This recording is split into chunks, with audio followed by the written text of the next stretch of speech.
Darren Stanford, welcome to the Marketing for Business podcast. Thank you, Scott. Mate, I've been chasing you. We've finally got here. I'm excited. You've got a wealth of knowledge and experience when it comes to business. Right now, though, you're a Chief Executive Officer for Accessman, which is one of our clients. Yes. You're taking them to new heights. Yes. Do you like that? Yeah. I like that. Mate, I was like intrigued because you went like most of us Kiwis on your OE, but you didn't come back straight away. 22 years later, you came back to New Zealand. Yes. What were you doing in those 22 years? Well, I started off as a chippy, actually. Yeah. Way back working with my father. Yeah. And sort of doing that in university as well. And then I couldn't wait to, got the travel bug. So I went over to Aussie for a while. Nice. Yeah. And funny enough, I was building residential here, and I went over there, and it was probably my first taste of just how brutal leadership could be. Yeah. I was on a building site. It was a high rise, which I'd never worked on before. Yep. And on this, I'd been there 1 week, and those are the days I used to hand out brown envelopes with cash in it. True. And this big Australian Greek guy, at the end of the week, hands it out to me, and goes, "Don't come back." Oh, really? He said, "No, you're fired. You don't know what you're doing." Oh, and what, were you being a chippy? Yeah. And but I was on a big building site. And don't come back. Don't come back. So, and because I was pretty young and confident, and geez, that was a blow to the ego. But I fortunately I learned enough though in that time, so I got a job straight away. Actually, on another building site, there was a lot of work available at that time. I got enough to get me through. When do you remember when that was? Like, it would have been about 88 or something. Yeah. Nice. And then, from there, that's when I went over got a round the world ticket and ended up in Africa. Wow. So, Zimbabwe first, actually. What were you doing over there? Once again, being a chippy, building stuff, or you started doing other things? No, just I went over there actually just with a contact through World Ploughing Championships, because I used to live out in Prebbleton and farming and that. And then 1 year we had the World Ploughing Championships in Prebbleton, so I had a contact in Zimbabwe. So I ended up working on a farm over there for a while, and then went down to South Africa, and I was due to fly out to London with meet up with a whole lot of mates, but I met a lady there and ended up staying. And so I actually first job was over there was a marketing job for First National Bank, or FNB. So I was pretty young there, and best experience of that was opening FNB Stadium, or what's now known as Soccer City. Oh, wow. Yeah, so, that's cool. Oh, it was a great, and so I was handling like all the events for them. So 80,000 people there on the opening of the stadium. How do you get that? Like, because you were in university here, right? Yes. So what did you do to get, like, did you have a degree? No, I didn't. No, I never finished my degree. Oh, really? So never finished. I love this. But I guess I'd learned enough to get through. And I think I was just, young, confident. Yeah. So not lacking confidence, probably certainly lacking experience. Yeah. But I had that, I guess, that Kiwi ingenuity number 8Y thing. So they had a bit of confidence in me when I did like a big race. Do you remember, did you go for an interview?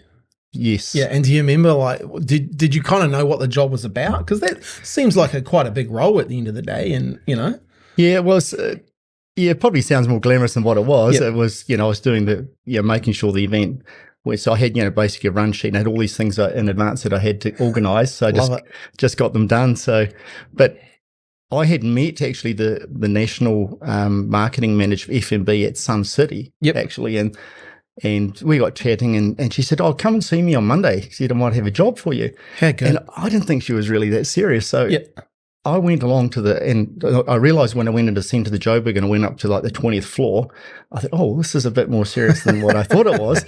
And I have to confess, I was dressed in jandals and shorts. Brilliant. And anyway, she still gave me the job. Yeah. And then they gave me the job and the keys to her van and the keys to their merch warehouse, because it was a big company. And that's so good. Yeah. So do you think attitude towards hey, whatever. Because I remember being overseas, and it's like I remember getting a job, and like you, it was in the building game, and I wasn't a builder, and I was doing painting. My mate was a chippy, and he said to the guy, "Oh, Scott's really keen. He'll, And I remember turning up, and I remember him like a day in. The guy said, "You don't know how to paint, do you?" I said, "No, but I work really hard, and I'll turn up every day." And he said, "Well, that's good enough for me," But it was like more of an attitude thing than having the skills, I guess.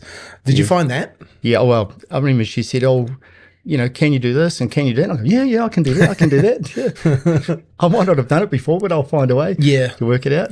And half the time, that's what people want anyway. They just want you to get on with it. What are some of the biggest learnings you learned? Do you remember like what you learned on that role in marketing?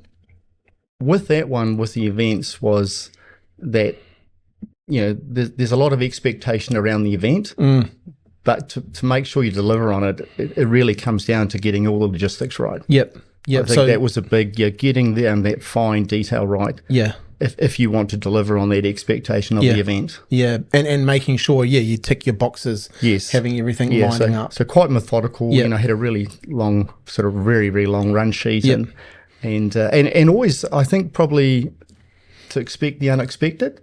Oh, you can imagine. So I can recall I was told that, from the printer they were sending out the programs, and it was 60,000 programs for some reason, even though 80,000 attending. And so they all arrive. I didn't realize how many trucks you need for 60,000 programs. And then I get another call to say, they've left something out of the program.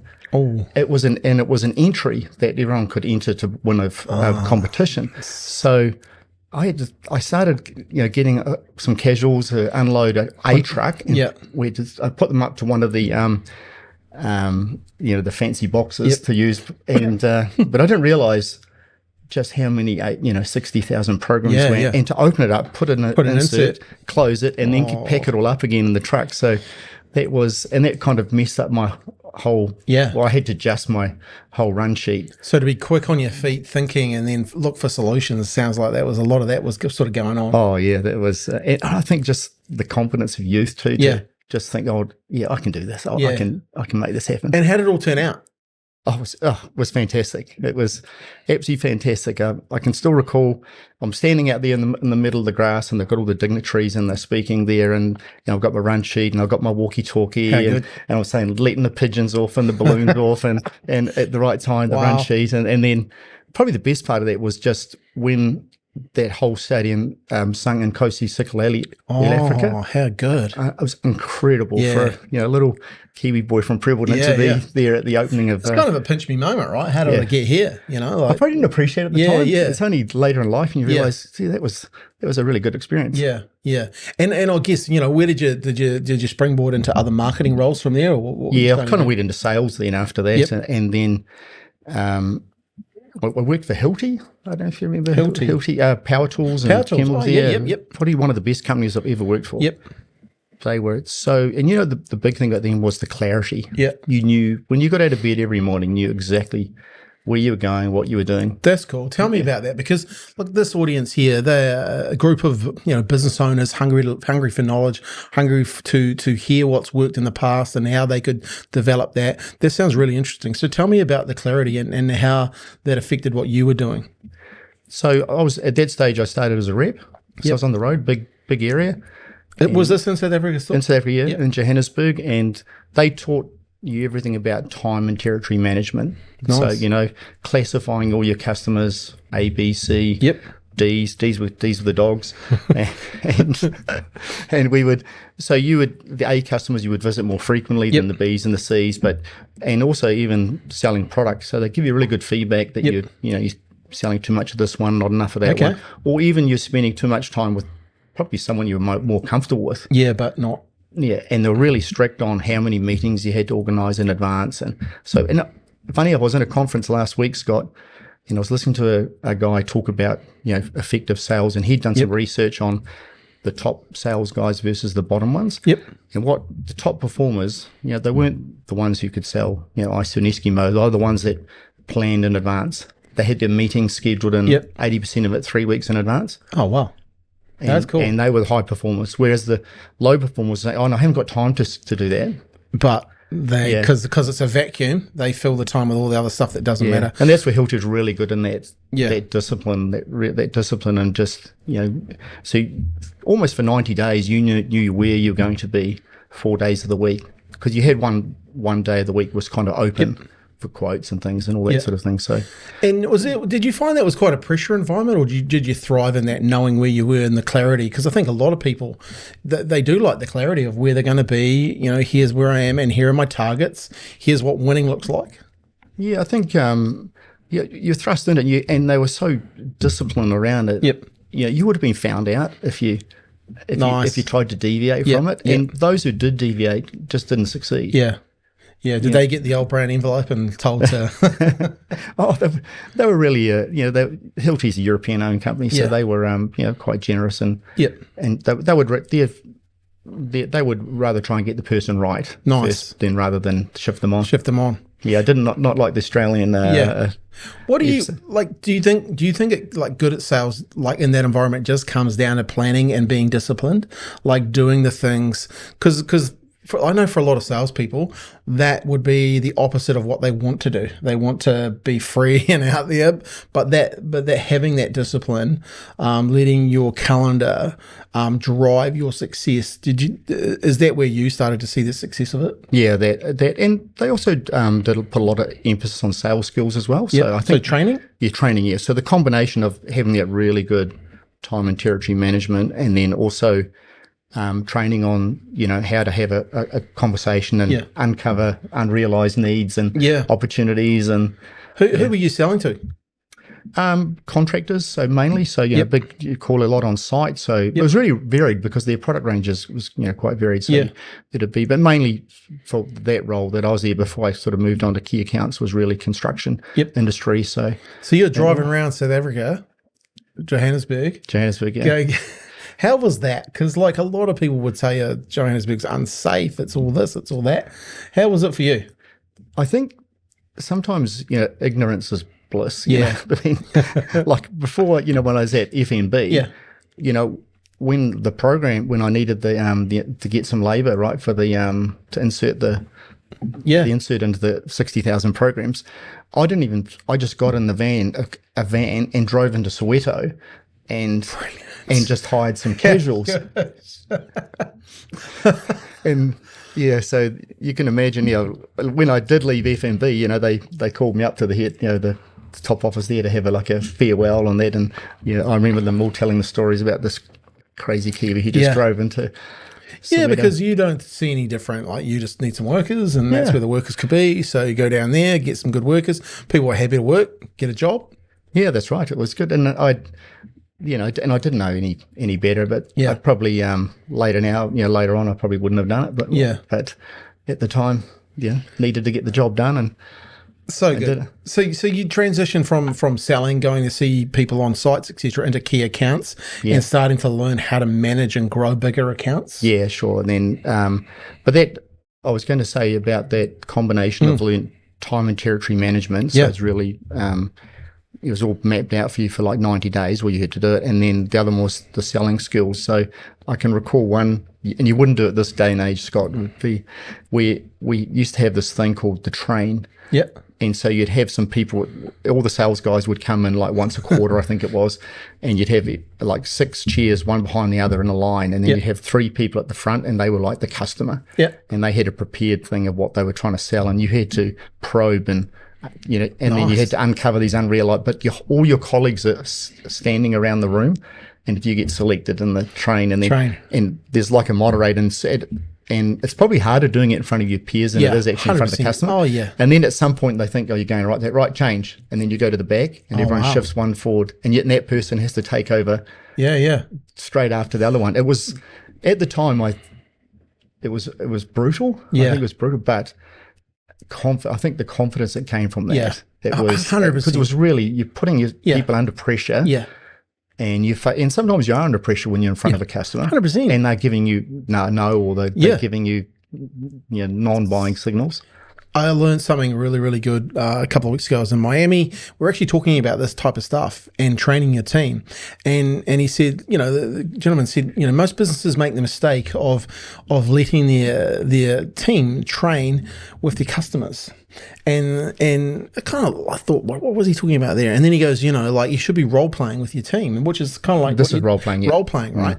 And he made a great example. He said, how many, if you were in a like a professional sport environment, you wouldn't train at the game.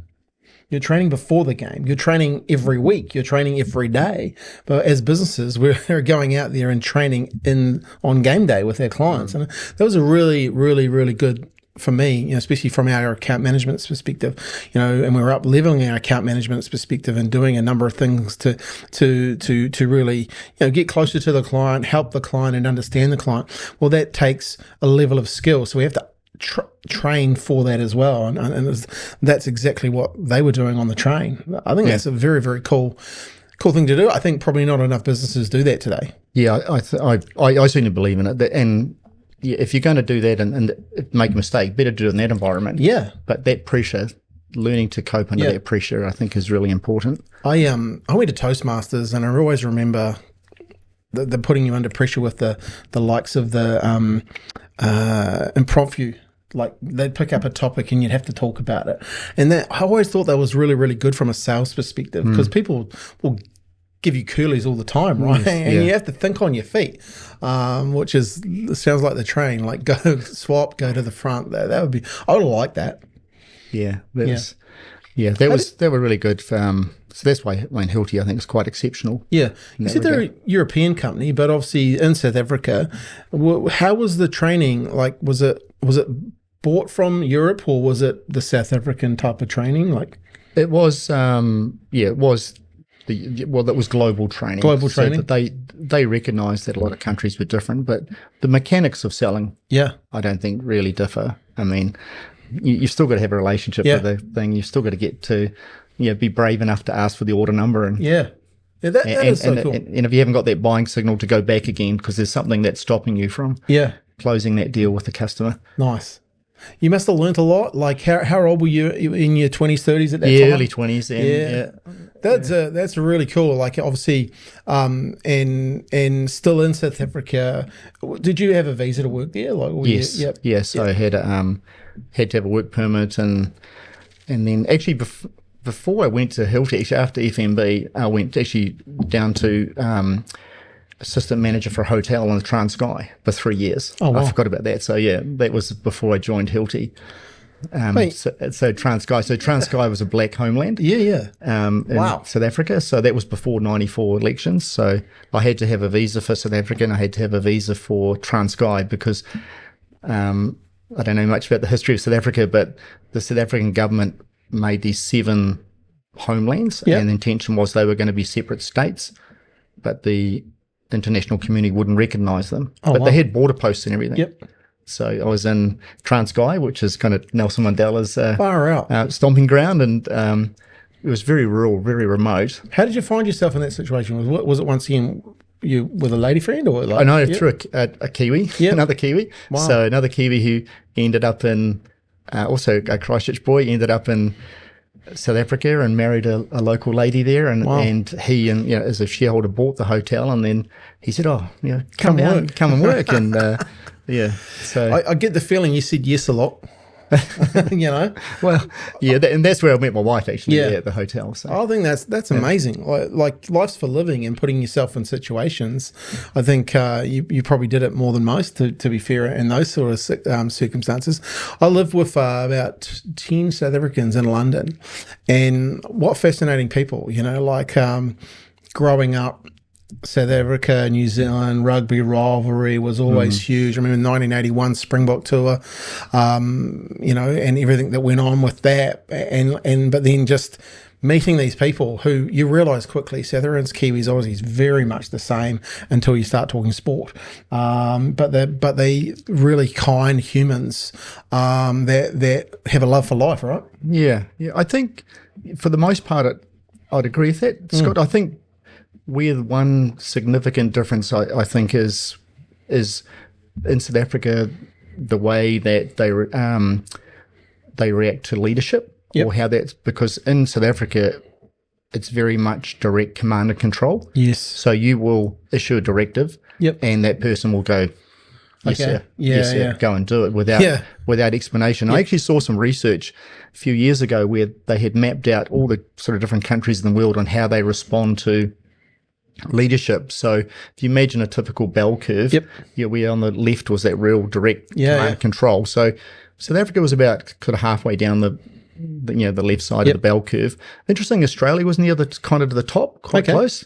And then the bell curve came down, and then the researcher, the guy I was listening to, said South Africa, Australia, New Zealand is an absolute outlier. We're really? way out. So we're very much, our style is very much collaborative. Yes. So if you were to issue an instruction in South Africa, the way South Africans, if you did that in New Zealand, the guy's they're going to turn around and tell you to, who the hell are you? Yeah. Who the hell are you to talk to me like that? Why do you think that is? Because I see that, even in some of our sports teams, we have co-captains.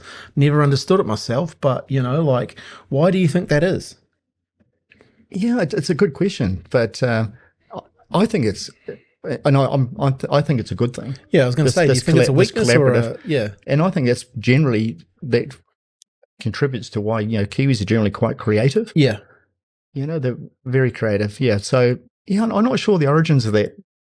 Because I get it. Sometimes you do need leadership, and as far as you need a directive. There's sometimes that you just have to, get off the boat. It's sinking, right? Yes. But at the same time, I do understand from if you're trying to make something better, then collabing is definitely a better way to go, right? Because you have more brains thinking about it. Absolutely, yeah. And even if you can harness that diversity in the room, that diversity of thought and the additional brain power, that really says something. But if you are, positioning yourself as the leader, as, follow me and do it my way, then I don't think you get that creativity or that input. No, and definitely, what happens too is you can very quickly get your head chopped because of what we have here is a tall poppy syndrome, right?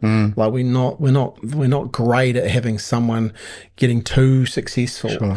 Not to go too political, but there's not many political parties here that would go 3-4 year terms, like having 12 was, more like people like to pull that back. No one likes this, seeing people get too successful at that type of stuff. So I think it's a good point, though. Together we go further. I think I'm a big believer in that. Like, we have a leadership team here, and we have a collective into that, and it's not the Scott show, and I think businesses that see and do that, probably are more successful in the New Zealand environment. Whether that would work in South Africa, I'm not sure.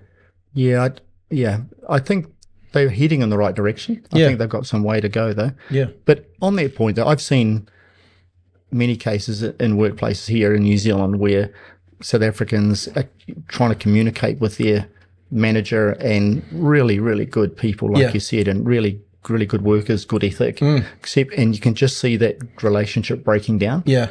Because there's a lack of understanding on both sides. On both sides.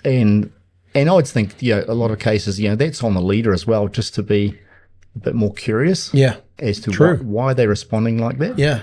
Like that. So, Where did you start to learn leadership? Obviously, you started to go up in a number of these companies. Did you start to get put on training programs and stuff like that? Yeah, I did. And then after Hilti, I got a job national sales manager for Bobcat. Yep.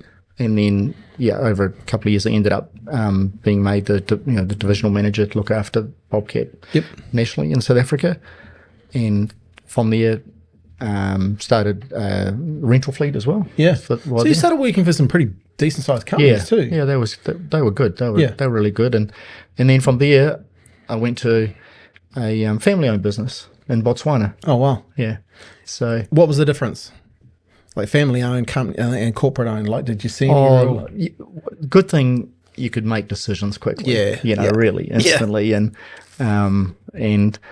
the founder was great guy. Absolutely fantastic guy. Yeah. Not that involved in the business though, so had to that was a thing on me to communicate more with them. So, but yeah, essentially they'd let you like go for it and run it. Yes. Yeah.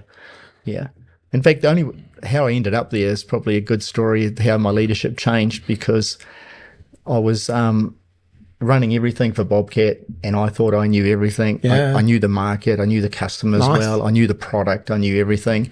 And the board decided they were bringing in this ex-vice president of Ingersoll Rand, so big job globally, and he retired and bought a game farm in South Africa. So they thought, we'll bring him in, and he's going to sit beside you, Darren, and like sort of mentor you and that sort of thing. So he came in and he was really good. He was actually a Dutchman from the Netherlands, and interesting. His first name was Jerk. TJE. Okay, I don't know if you're watching this, but that's gold. Yeah, apologies. Anyway, he was really big into strategy and things like this, and he was kind of challenging me a lot of things, and I think at those days I probably had too big an ego, Scott. So I thought, no, this. Yeah. When you said he was challenging you, what was he doing? What was he saying? About decisions that I was making. He was saying, well, look, from a long point of view, strategic perspective, maybe that's not the right way to do it. Okay. And that kind of put my nose out of joint. So then I got this GM role in Botswana. So I sort of spat the dummy, went there, and he was one who set gave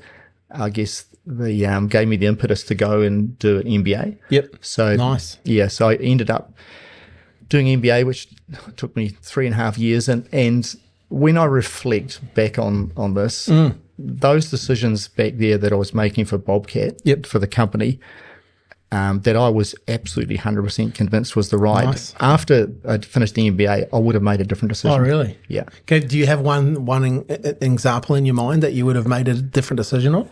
Probably about at that stage, I didn't, with the rental, for example, I was kind of pushed into the rental fleet, but because I didn't want to get into competition with our customers, because some of our customers were major rental customers. But at the end of the day, though, they were making all the money. Yeah, we were selling at low margin, and they were renting them out. And you're saying, well, do we want to get into competition with our customers, type of thing? But that was definitely the right decision to do. The right decision, So if anything, if I reflect back, I would have done it sooner. Yeah, nice. Yeah, sooner. And so waiting because you didn't want to upset some people, and then Yeah, and I probably didn't see the big picture. Particularly for financial strategy perspective. Yeah. Hindsight's a great thing, though, isn't it? And obviously that's why sometimes we have mentors that are there to guide us and push us. I guess at that time, though, you were cutting your own way. You had a number of successes probably, so you were like, I don't listen to this guy. And I think a lot of that was ego too, Scott. Yeah. Oh, look, we've all been there. I think every person who's come up through the ranks and who's fought to be in a position and worked hard, at some stage, they've had a bit of an ego because they've had to get to where they wanted to go, right? And I guess success sometimes can breed that little bit of complacency that you don't see till years later.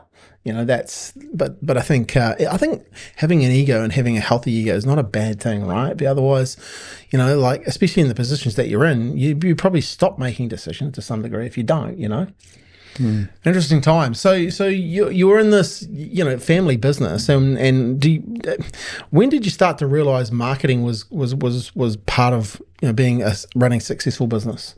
Oh, early on, even with Hilti, but. But Hilti, the marketing there was more below the line. Because that was direct sales.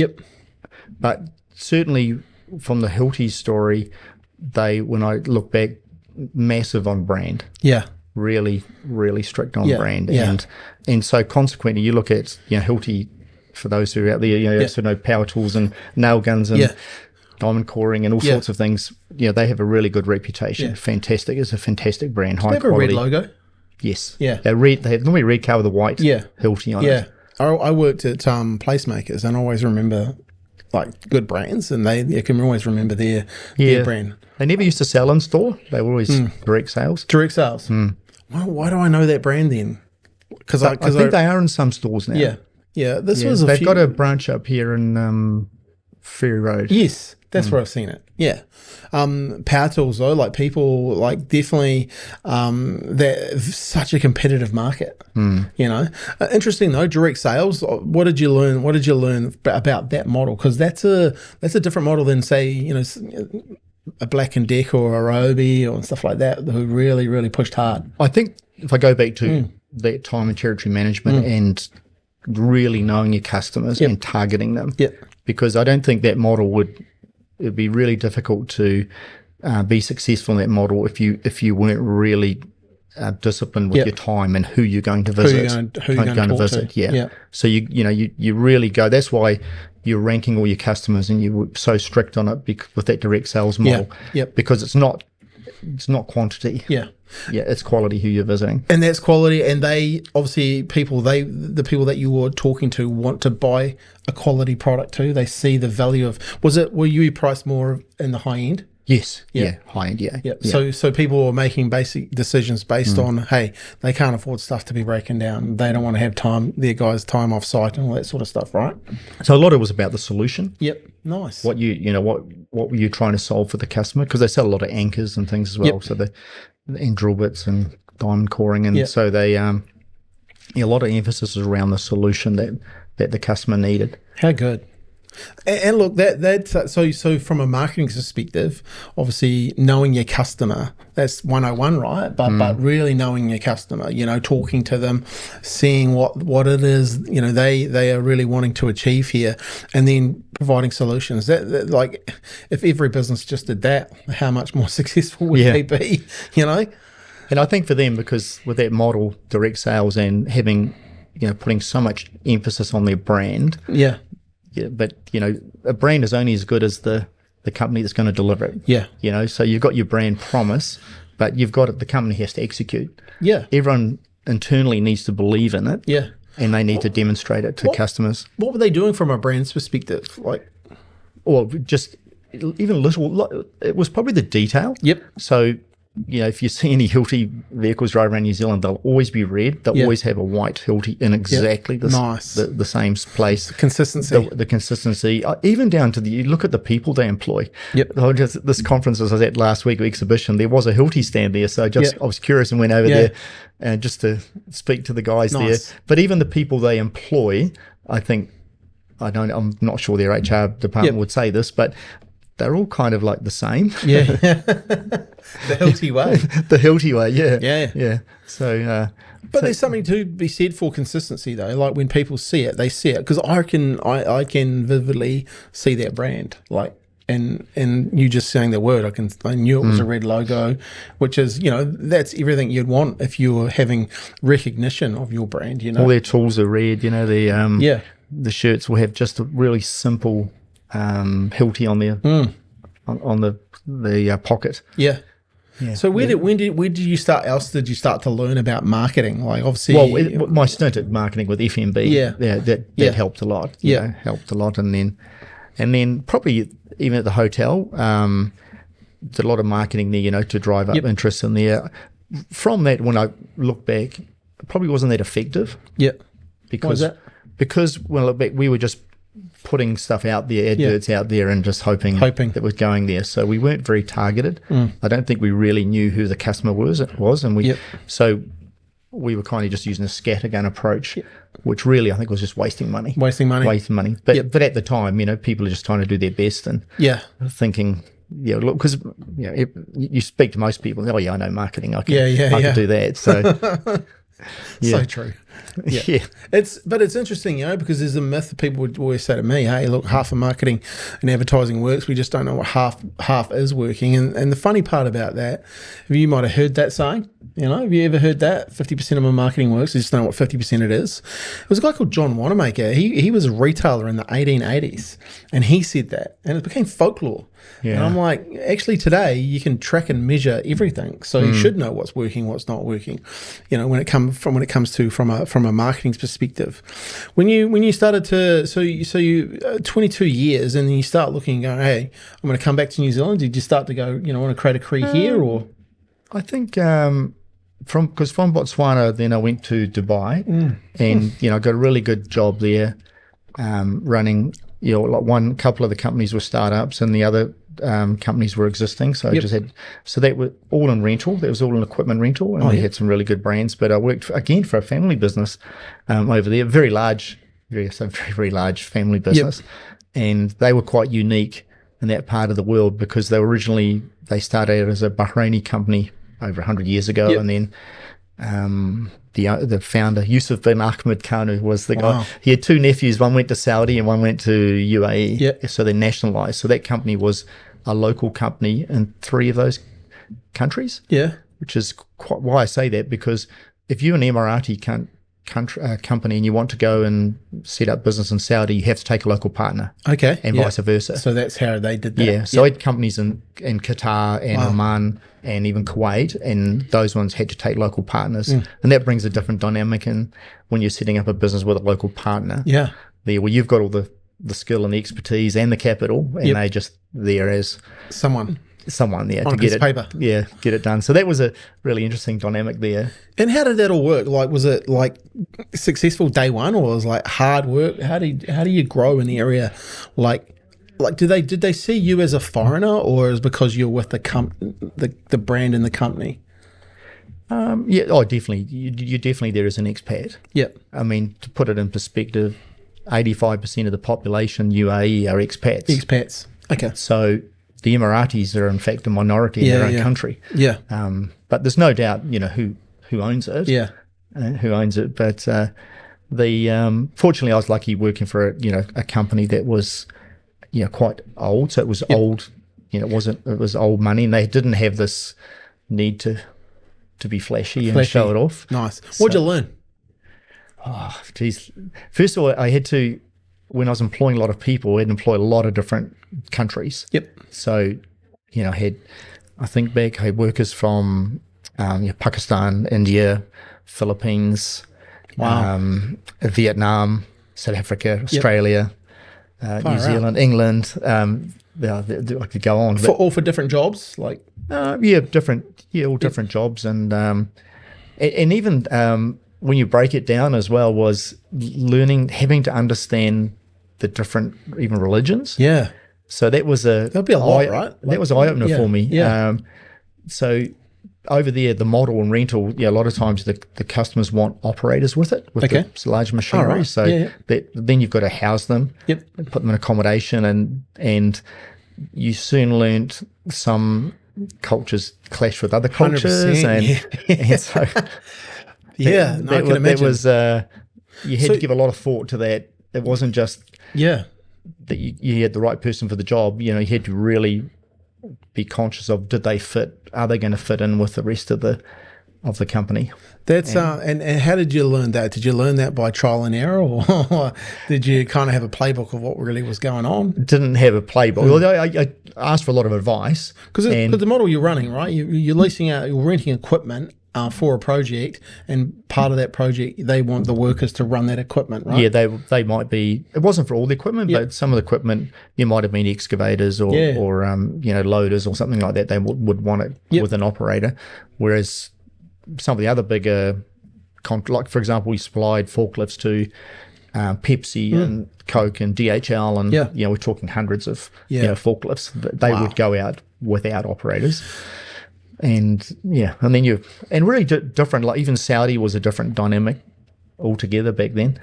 Saudi was you learn a few tricks there in Saudi. What when you think about the scale of things, like 100+ forklifts, that is something that probably here we just don't see the scale compared to the overseas, right? And I think a lot of time you probably even see this more that from the fact that you've been overseas. We do live in a wee bit of a bubble here, like as far as we think the world revolves around our universe, but really we're just such a small part of it. And that was quite hard coming back here. After, and when you're coming back, and I'm sure there's a lot of Kiwis, worked overseas and been in big roles, and then come back here and found it demoralizing, really, to come back, because you know what you're capable of and the sort of deals you've done, and now you're having to almost scale it down by by 10. It's a smaller deal. What else did you learn about, obviously leadership and running businesses at that level? Hey, it's 2026. You're listening to this podcast and you've probably heard of AI. So here's what I want you to do. We've created a free playbook that'll actually help you with AI and help your business get recommended. So all you need to do is go to the show notes or the link that's in this video, and I'll send you this playbook for free. One is that I think in the beginning, Scott, I was probably that guy that knew every detail of it, and I had the rope over my shoulder and I was pulling it along and said, "Follow me, guys. I'll drag you through this." Yeah. And then I think with doing the MBA, which essentially just made me think differently. Nice. I was probably now more comfortable standing behind those people and pushing them. Where did you do your MBA at? I did it through UNISA, University of South Africa, their business school. Yeah, and it was a British curriculum actually. It was a curriculum that they used there. So that was fantastic. So that opened your eyes to, hey, maybe there's a better way, and I don't have to. I can actually show people the picture as well, and let them succeed into that picture. Yeah, and embracing that diversity in the team and that collective power of everyone's brains. Everyone's brains. Yeah, but certainly getting in behind people, I think, and rather than being the guy that's trying to pull everyone through, and because it only gets you so far, right? Like pulling that whole pulling, because you burn out, right? Yeah. Did you start to feel that you could have burnt out? Oh, absolutely. And then when you look back and you think, what were you thinking? You could never scale the business doing it that way. Yeah. Did you have any moments where that was going on that you caught yourself at all? I can think of some of the decisions I made. I can think of one decision I made where I didn't listen to one of my own managers about like bringing something in. It was funny enough, it was a kind of an access gear, but we don't have it here in New Zealand, but it was big mast climbing platforms. Okay.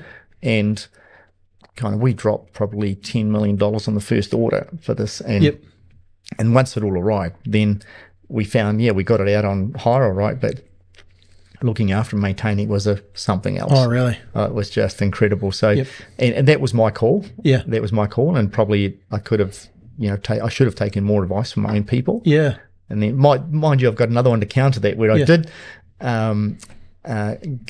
talked into putting gensets into the rental fleet. So we put gensets in, and kind of big ones, 250 to 1,000 kVA, so big ones, and I thought that's a good idea. But in my naive mind, I thought, you just drop this off on a truck with a crane and plug it in and away you go. But little did I know you need all this cabling and synchronization panels and design and engineers and things. True. So brought it all in and then realized, oh gosh, having a couple of meetings with some senior guys at some of our customers and say, well, that ain't going to work. You need the cabling, and then I've got to go back and ask for more money for the cabling, and cabling is, surprising enough, cable is incredibly expensive. Yeah.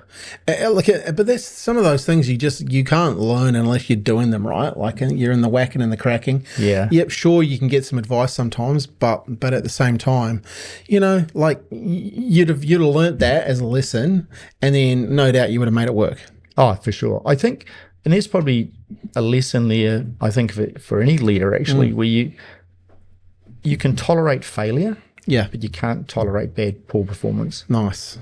I think that's important. If people are really trying and pushing, and they do make a mistake. Yeah, that's different to poor performance. Yeah, and that's fair, right? Because if you can definitely see people putting in the effort, right? And versus just not putting in not putting it in, right? Yeah. Fast forward, you're back in New Zealand. You start working here? Yes, yeah. So I had a stint first when I came back with Versatile. Nice. Homes and buildings, yes. Yep. So that was. So you've obviously been in the kind of building game, the equipment game, because you started working for, is it Gough as well, and Caterpillar, Land Power? So after Versatile, I went to. Then that was kind of at the end of the GFC. Yep. So they brought me in to essentially sort of turn things around, and they use a franchise model throughout the country. And at the time when I looked at everything, there was quite a number of underperforming franchisees that were technically trading insolvently. And so that was probably, when I reflect on my career, probably having some of those conversations with people, some of the lowest point in my career, I would think. What do you think, like knowing your skill set, what makes a good business? Because, the GFC, and I remember going through that as well and experience a whole bunch of things with different clients. Some businesses seem to go through it with no problems, and some people just, like, as you say, you haven't had conversations with them.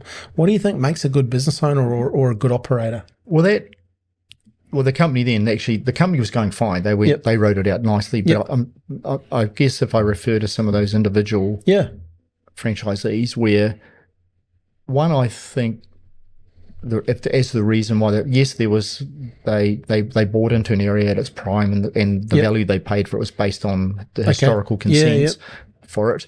So one, maybe you could argue they paid too much for it. But I think the biggest thing is that they weren't equipped to do it.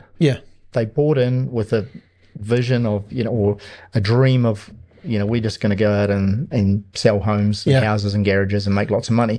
But they didn't have, one, the technical knowledge, and I think even the financial savvy to run these things and manage multiple projects and look after your cash flow and things like that. So in some ways they were, doomed from the start. Because a lot of Kiwis and people coming to New Zealand buy franchises, thinking that, hey, that's an easy way to get going. But there's a lot of, as you say, there's a lot of moving parts to a business like that.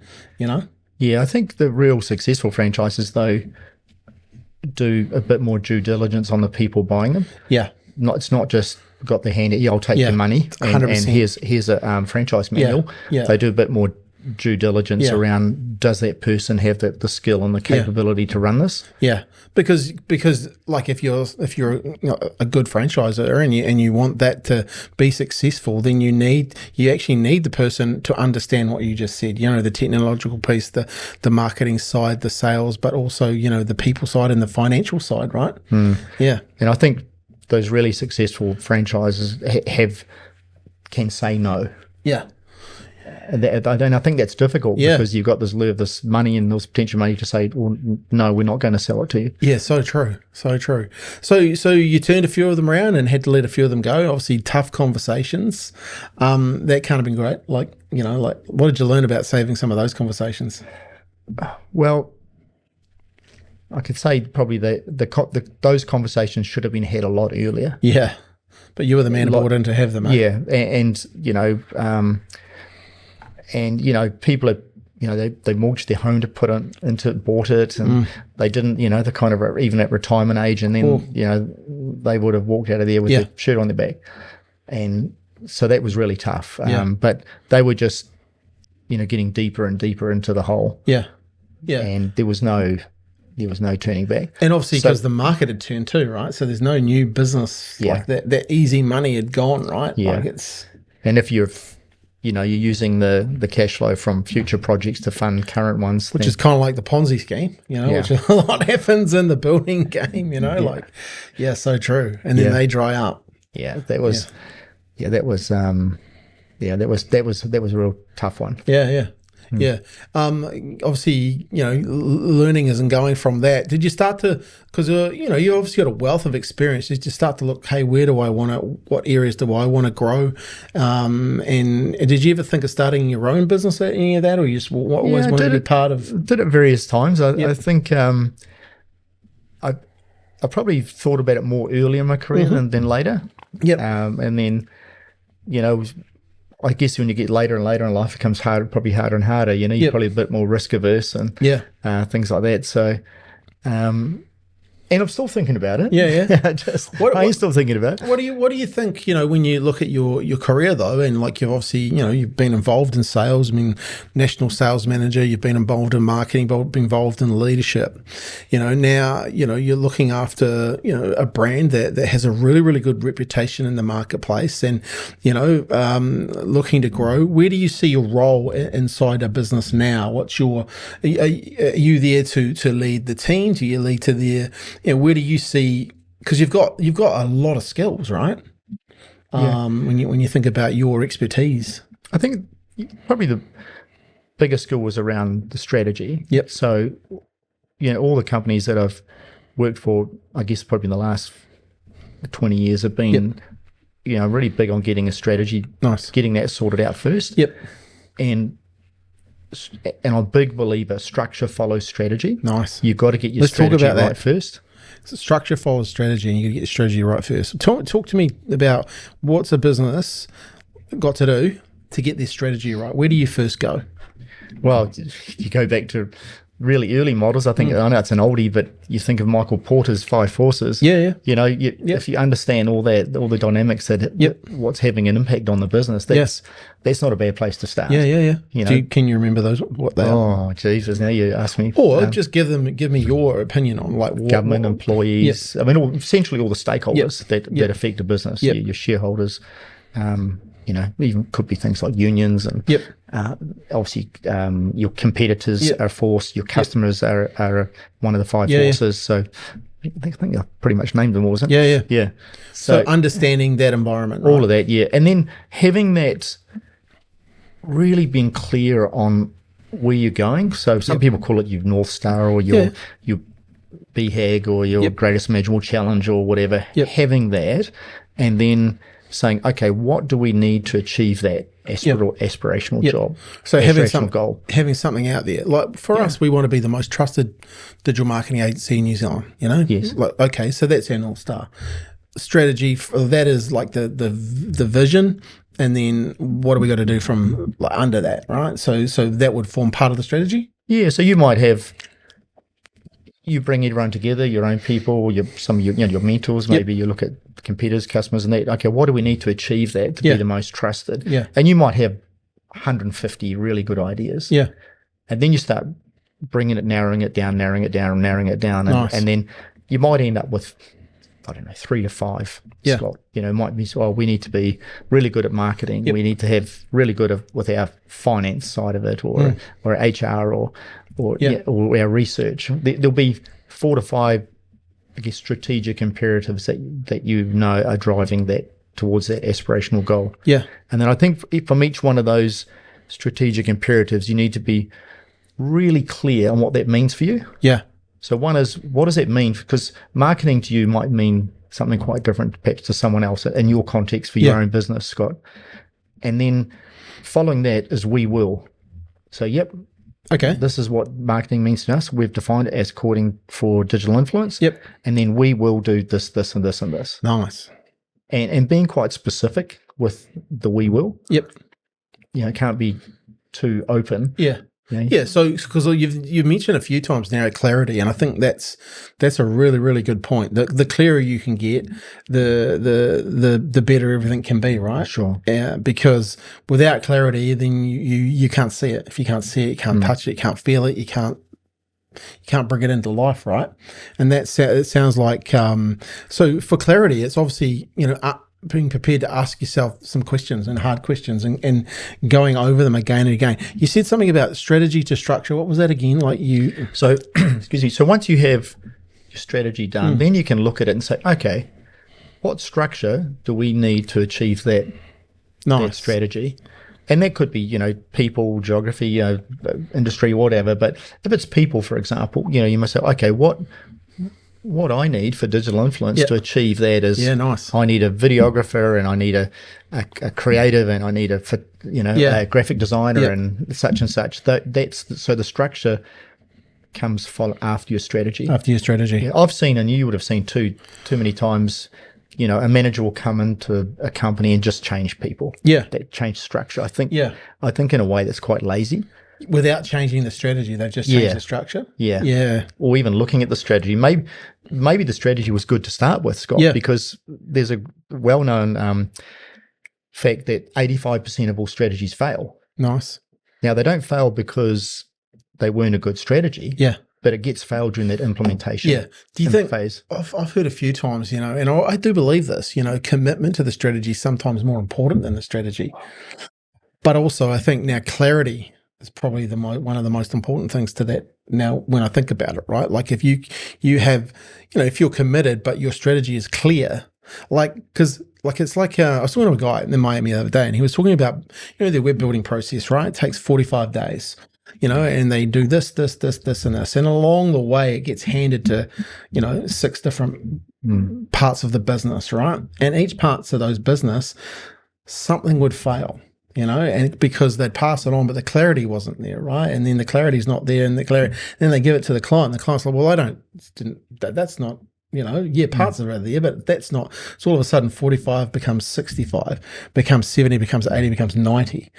And what he realized is they needed one source of truth in that environment. So if anything ever got passed, at least it came back to that one source of truth, the clarity for what the client actually wanted and said. That's kind of, I guess, what you're talking about, right? As far as making sure when you're designing your strategy that you're very, very clear on what it is that you're trying to achieve. Yes. Yeah, it has to be in alignment with that aspirational, that North Star or big, hairy, audacious goal. Yeah. What do you do to help your teams with that? Do you sit down? Do you ask them a bunch of questions? What's your go-to there? Yeah, I think it depends where you are in the stage of it. Like with where I am now at the moment, I've just come into the role. So taking a little bit of time to get to know the business before I start throwing it out. But the thing is, with strategies, I mean, the most effective strategy too are the ones that come from the bottom up. Yeah, nice. So if you can, yourself as a founder, you can set the aspirational goal. Yeah. But there's certainly you can engage with 100% your team to help come up with a strategy. Yeah. And if they bought into it, it's a lot easier to implement it. Yeah. Then if you go and create a strategy out in the corner office, and then you come out and now you try to put that on your company like some gift from the gods. Get on with it. Gift from the gods. You're probably you're going to be in that 85% failure rate. Yeah, and I've seen that working in the corporate world. Like you see things that fail, and you wonder, do you not realize why it failed? It's because you told people what to do rather than inviting them to be part of it, right? Yeah. What books are you? How do you learn, and what's your from a mindset perspective and keeping, up to date with what's going on and in the marketplace? Yeah, I probably read less books now than what I used to, but I probably read a lot more online and different reviews and other publications. So probably a bit more focused, I guess. But yeah, some of the books really over time that have really had a big impact on me. I would think Thinking Fast and Slow by Daniel Kahneman. Yeah. I think that had a big impact on me on about our instinct is to trust our own judgment. Yep. Whereas humans were inherently biased. Yes. And I can recall in that book, and it was a small part of the book where he proved that it was statistically you had likely to have more success by getting applicants for a job fill out a questionnaire than you are by interviewing. Really? Yeah. What was his thinking behind that? Was that because we are inherently biased. When we sit across from someone, true. We make a decision we might not make that they look or they sound or whatever, and that affects how you seem to that. True. And that's why sometimes I have to call BS on something. We hear someone says, I know in the first 5 minutes if that person's right for the job or not. Yeah. And I can't help but to go back to Daniel Kahneman and I'm just thinking BS. Yeah. And so that's interesting. So typically, all like my leadership team now, they're all using quite a structured interview process, and with a kind of a rating system at the end. So they will remark, a lot of them, that it's kind of taken a lot of that subjectivity out of it. Yeah. And do is that because you're specific in the role that you're hiring for, and the type of person that you have to have for that role? Yes. Yeah. So that's interesting. Yeah, I mean, there's obviously more to that book than Yeah. that, but that was one thing I can. I remember reading another book Scott actually found it at a garage sale. Yeah, love it. And it was the guy's name was Paco Underhill, I think it was. Paco Underhill. And it was called At the Mall. At the mall. At the Mall. And love it. I think it's At the Mall. And so he had a company which was an international consultancy for building shopping malls. Oh, wow. And so they did research on, how to set it up, but it was all on a huge amount on customer behavior. Brilliant. And it's kind of the general theme was that you don't always believe what the customer's saying. Yep. You need to observe what they're doing. And that will 100%. really tell you. And so it's interesting, since that moment, I'm always looking at going to shops and that, and how you can see a lot of particularly multinationals have gone to a lot of trouble around the entrance and 100%. where things are situated in there and things like that. So that was a really interesting book on. I worked for Bon & Bon, Noel Lemming, it was Pacific Retail Finance, and I was fascinated because I think they'd done a bunch of that study and making people when they come in split. And you see most malls, if you're at their front entrance now, they'll make you split, so you have to choose a lane. So all of a sudden you're already making decisions, blah, blah, blah. But I remember, I always remember, and I just thought, nah, that won't. And anyway, there was these TVs, and we had to stack them. And they had to be on the left. And like, I was like, and he goes, the sales manager or he said, oh, we'll sell out of those today. And I was like, really? And the whole thing was stack them high and make them fly. But it was basically a thing. Like people had got their money on the Thursday, they'd stack these TVs, obviously a price point, blah, blah, blah. Well, come the end of Thursday late night, the TVs were gone, right? And I was blown away, like the psychology of having that there. You could say, oh, it just happened, but it happened so often. Things like that started to like play out. That's interesting, right? Like, the science behind it. Science behind it is unreal. About it. Why did you pick that book up? I just saw it. I want to read it. Like, I'm like, that sounds like a good. I actually tried when you gave the invitation. I tried to look for it on the weekend. I couldn't find it, so I don't know where it is. But it's definitely on. He actually had 2 books, I think. So about the shopping mall. So. That was fascinating. I just read the back of it. Oh, I'm curious. I'd like to learn a bit more about that. Yeah, I find the psychology of stuff like really, really interesting. There's a couple of great books on my shelf there by a guy called Robert Cialdini, and just how people get influenced by certain things. It's simple, like if you had a coffee card, making sure that when you stamp the coffee card, letting people know, hey, I've given you an extra 3 stamps, will increase people coming back versus not doing anything. And it's like, that's just like, does it really? But yep, they tested it and it does, right? Like, that's just incredible how that makes more people want to shop more, come for coffee more frequently. Reciprocity. Crazy.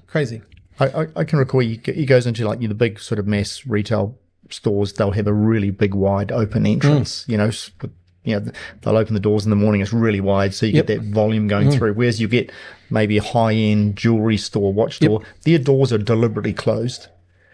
So you have to make a conscious decision to open that door to go in. And that means you're a serious punter. Yeah. If you're going in, you're not a tire kicker. No. Like 9 times out of 10. Partridges, Rolex, you name it. That closed door is very deliberate. Yeah. And sometimes they even have security there. Yes. It's like, oh. We were in Rodeo Drive, went over for the Football World Cup, and my son, he likes watches. He goes, let's go into the watch shop, Dad.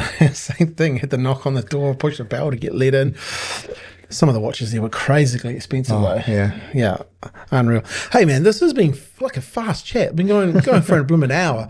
Any other like little hints or things that you think we should share? Once again, audiences, business owners, they're hungry for things that they can do, and anything that you think would add real value to some of the things you've already said there. I've done 3 fairly significant rebrands at times. So nice. So when I was 10 years with Caterpillar here in New Zealand and various roles, and I was there when the Gough family sold out. So Gough, you've been in business for over 100 years, being the Caterpillar dealer in New Zealand, like nearly 100 years, and so we had to change the brand. So it changed from So I headed up that change from Gough Cat to Terra Cat. Yeah. Wow. And that was a really good, really great project to be running. And one of the lessons there is around, you can change a logo or a name or whatever, and that's a small part of the thing. You've got to sell the dream internally first. Yep. Nice. Because you're going to put out there the brand promise. Yeah. But it's the business that's got to deliver on it. True. So making sure people inside the four walls, inside the business, know what's going on, letting them inside. That's a good takeaway, right? And even like at my farewell, the farewell, and they said, "Oh, Darren, we'll always be remembered for giving us the name Terra, the Terra." And I said to them, "Look, it wasn't me being creative. I don't think I'm more or less creative than anyone else in there, but it was doing the research with the customers and our own people. And what came out of it, particularly from our own people, was that when we had workshops and surveys and things with them, was that they would constantly keep saying back, we built New Zealand. Cool. Every bridge, railway line, dam, road built in New Zealand was built using Caterpillar gear. And that, we're on the ground everywhere. Nice. So ground, solid ground, Terra. Terra So when you're going through that whole, you have a whole lot of kind of names when you start narrowing them down, and then some of them you'll discount for legal reasons and other things. But at the end of the day, it was actually quite an easy choice. To get down to that name, and but how you explain it, so that it's Terra Cat, power on the ground. Nice. Is the tagline. But then you've got to make sure everybody lives and breathes it and delivers on that promise. On that promise. I like what you said there, like selling it internally, right? That is so important. I've worked in corporates where they've changed their name and they didn't do that part. And then everyone gets told, hey, we've changed our name, and the market gets told, and everyone else is going, what? We've got a different name? Well, you can imagine but you're a customer. Yeah. And now you've thrown out this brand promise. Yeah. And you don't deliver on it. And so that was really biggie. And I've done other rebrands as well. Yeah. Significant ones. So when you like getting in the buy-in and just going out talking to customers, asking them how they use the product, what's their thoughts, feelings, opinions, what are you trying to gauge from them? Yeah, well, you want I guess the perception. Yep. And nice. And the other thing too, which we haven't even touched on, Scott, around our time, but put a lot of, over the last, 15 years, a lot of emphasis on customer experience. Yeah. So looking at that whole customer journey. Nice. And there's often a misconception that customer experience is just the salesperson talking to the customer. Yeah. It's not. It's not. The customer has a perception of the company. Yeah. And it's at every touch point. Yeah. So you'll have certain stages. What are one or two things that a business could do to improve their customer journey? And I know there's more to it, but I think in a nutshell, at least work out what are the stages of your customer journey. Okay. So you might have 5, 6, 7, 10, yep. But underneath that, it's worthwhile taking the time and putting out each touch point. You'll be surprised how many touch points there are. Yeah. Like we're just going through this process at the moment. We have 58 different touch points. Wow. So we're going through, and you think about right from the start when a customer gets aware, yep. How do you create that awareness? You have a website. Yep. Yeah. You might have other social media. Those are all touch points. Yeah. Yeah. Then they might want a quote. It's a touch point. You deliver the machine. The truck driver delivers it. Even down to when you send an invoice and a statement, those are other touch points. Then you start looking at all those, and then you say, well, okay, let's look at all those. If we get that right, will that allow us to sell more? Will it save time? Okay. Will it lower cost? Like it. Or will it improve health and safety? Nice. And then you can prioritize because 58 is a lot. You can't. Yeah. That'd be trying to boil the ocean. Yeah. So you want to get down just to a few that you need to say, right, those are the highest priority at the moment. Touch point that's going to make the biggest difference to the business. Nice. We need to get on and do it. I'd be very surprised that there isn't any company that when you looked at all those different touch points, there wasn't room for improvement. 100%. And we essentially in our business, we are hiring the exact same gear as our competitors. Yeah. Yeah. So where's the opportunity for us? Where's the white space? It's in that customer experience. That's a great takeaway. Seriously, what are those 4 things? Sell more, save time, lower cost, improve health and safety. Nice. That is so good. Like every business owner could do that, right? Yeah, and the other thing too, we're talking about AI at the moment. You know, you look at those touch points straight away, you can see, there's so many opportunities where we could be implementing AI in here. Yeah, but also I think AI is great, but when you're having human touch points, I think sometimes they should be human, especially the first part of those connections. I was talking to my team about this, why we're hiring videographers, because it's a touch point that builds a lot of goodwill and also human connection. Because one thing AI doesn't have, and you might feel this, like when you ask AI something, it always gives you a good answer. It always gives you the answer. It wants to please you. It wants you to please you. And this is the thing, So if everyone's using AI but I'm using human conviction, then I win because I have conviction. Whether it's right or wrong, like at least I have conviction around some things, So for us, we're employing more videographers because we want our clients to be seen as real. Out there in the marketplace, real people. It's so much more expensive to have videographers versus creating some AI video. But I just don't think in the world to create human connection with human conviction, that doing everything with AI, especially on that front end human aspect, I think you're in trouble if you outsource that to the AI. I think if you look at as you were saying though, if you're looking at health and safety, if you're looking at lower, there is definitely some areas in AI that you can bring in and win, for sure. I think the one thing with AI is, Scott, which I think we hard to replace, is judgment. Yeah. I think that's where that human touch comes in with the judgment. Yeah. And there may be instances where, possibly you could get AI to do some videoing, for example. Yeah. But you still need some judgment to assess whether that's going to work or not, or if that's good or bad. Yeah. Well, you start to see some customers, or some businesses starting to do it, and then people were just getting turned off by it, right? Which is really, and that's that judgment piece, right? Yeah. I think that's really interesting. But I'm really excited though that as AI is moving now from where we're currently at more into this agentic AI. Unbelievable. I think there's a lot of, for example, with us, we have machines that return, or they go out and return. We take photographs manually, digital photographs before and after. Yeah. And it's up to the skill of that. I mean, there's I think a great role for damage detection. 100%. Use AI to do that. Yep. That would leave our yardies with more time to, rather than, to spend time with the customer and saying, how did it all go? And checking in with them. Yep. And the agentic side of that is where that can really just take over, right? Where those, I know for us, it's where those little errors that the humans miss, that we can definitely pick that up and obviously give people a better service, and you find time for your team. We could talk about AI for a wee bit longer, but also I really appreciate what you just talked about there, the customer journey. I think that's a great takeaway for business owners to really go and look, okay, what's my touch points? If you're sitting inside a business, and you're right, like I find New Zealand environment is very, very competitive, so where can you win?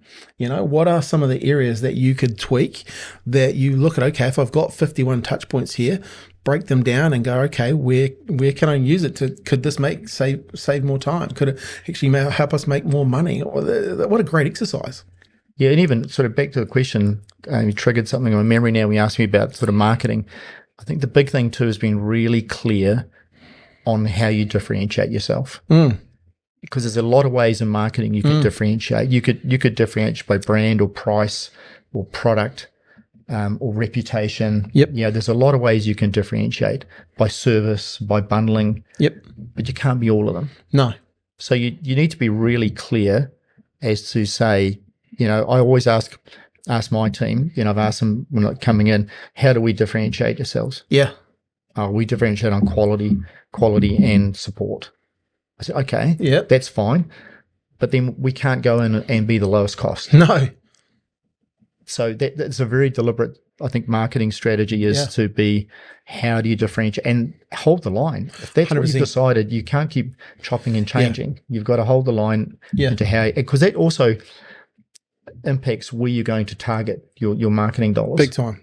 And also, like as a business owner and as a company, sometimes you do have to hold the line. We got pulled into a boardroom the other day, and the chairman of the board wanted to know why we didn't do newspaper advertising and media, other branding and that sort of stuff when it comes to glossy brochures and sort of stuff. And he said, we've got someone else who wants to work with us that can do everything you do.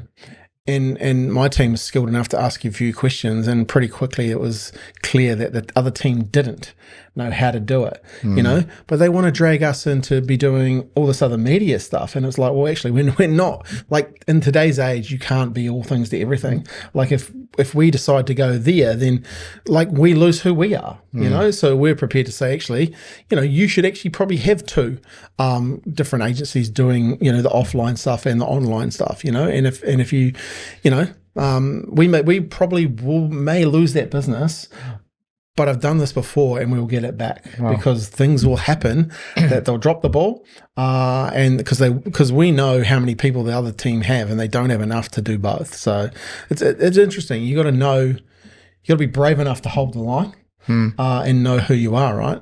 I've used in the past. There's a great short story from business guru Henry Mintzberg, and he's got a book called Bits and Bytes. Nice. And it's a collection of all the, I guess, the who's who of business gurus throughout the world, and they have a little section in there that he's put them in there, but he's got his own one in there, and it's essentially his one is what marketing is. Nice. And I've used it before. I've taken some of his stuff out to explain to people in our own team who everyone thinks they have a fair idea what marketing is, but he uses the metaphor of a rocket. Nice. So you've got the rocket, like the traditional rockets, a 3-stage rocket, and it's there on the launch pad. What's holding it in place is, your HR and your admin and your, all those support services there. What gets it up in the air is, your marketing and everything that's flying. And then the next, I can't remember what the next stage was, but then you're left with this little cone, the piece, and that's your product, and that's targeting. Nice. But then he has all these different landscapes where you're landing. How good. You could be landing in a hilly, he calls that like a oligopoly or a monopoly or a mass market or this or that, and then he has all these ways that you can attack these barriers and things. But where essentially, what does that shape of that missile look like, or the end piece? Is it a price? Is it bundling? Is it like quality? Yeah. And where are you targeting? Where it's landing? So for someone perhaps not understanding the intricacies of marketing, it's a really simple, the simplest one I've ever found anyway. Yeah. I've even actually, when I was in Dubai, I got someone to fabricate a big rocket and put all the things on it so we could explain it really quickly, so we're all on the same page. You give me 2 books I have to go now and get, because I'd be fascinated by that. It's like marketing is a lot of things, right? And I think if you can simplify it, makes it even better. Man, this has been a great chat. Like, I really appreciate you coming in and taking the time. I know you're a super busy person, but we've discussed a lot. Some really, really cool takeaways. I really appreciate your time. So hey, here's the thing. What's something that you've learned from listening today? When sometimes it's you just need to hear things and you need to go back, and I think this episode is one of them. There's a couple of things that Darren's talked about here that can really help you grow as a business, and I think the customer journey one's one for me. I reckon looking at each of those touch points, that's something that we're definitely going to do from a business perspective. So I appreciate you sharing that. Really, once again, the strategy. I'm a massive believer in strategy. I always say, for marketing to work, you must design the strategy to pick the tactics to produce the results you want. You've got to do the strategy level thinking first. What is who is your target market? What is the message to that market? And what's the media that you're going to use to reach those people? And sometimes just sitting down and asking yourself those questions can open up as I say, a small hinge can swing a big door. And being consistent with that. So you see some really good takeaways. Right, you now have to do your job. You got to share the podcast. Tag us in on LinkedIn, tag us in on Instagram or Facebook, but share the podcast. Share it with someone who you know. If you're listening to one of the shorts, make sure you share him as well. And, you know, at the end of the day, podcast is actually growing, over 200 plus episodes, and our numbers keep going up. The only reason they keep going up, though, is because of you, because you keep sharing them. So I really, really appreciate you paying your part. Make sure you, oh, by the way, how do people get hold of you? What's the best way for people to get hold of you? Probably LinkedIn. LinkedIn? Cool. Yeah. We'll put your LinkedIn profile in the show notes so people can connect with you. Sure. I think that'd be a great way, especially if they've got any questions around that strategy piece or customer journey. It'd be really, really helpful. All right. Hey, thanks for your time. Have a great day. And as always, go out there and celebrate your victories.